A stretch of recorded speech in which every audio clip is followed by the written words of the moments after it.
Have you ever caught your reflection doing something off just for a split second?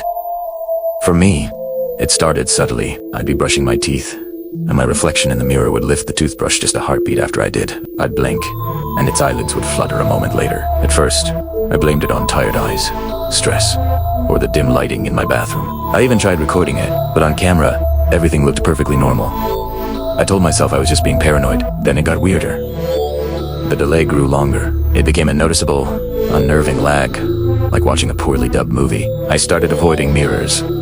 I'd shower in the dark and get dressed facing the wall. The constant feeling of being watched, even by myself, was gnawing at me. My friends thought I was losing it.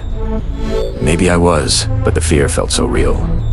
One night, I couldn't sleep. A strange compulsion drew me to the bathroom. I stood in the doorway, heart pounding, and stared at my reflection. It stared back, motionless. I didn't move. I didn't even breathe. And then, it smiled. A wide, predatory grin that stretched from ear to ear, showing too many teeth. It was a smile I had never made in my life. I screamed and scrambled back to my bed, pulling the covers over my head and shaking until dawn. The next morning, I forced myself to look. The mirror was empty. My reflection was gone. I let out a shaky breath of relief.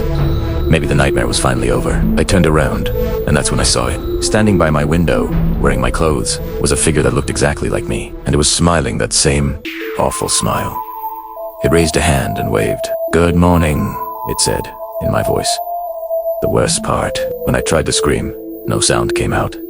It had taken my voice to what happens when your reflection decides it wants your life. I'm about to find out. Thanks for watching. If you like spooky stories, be sure to subscribe for more.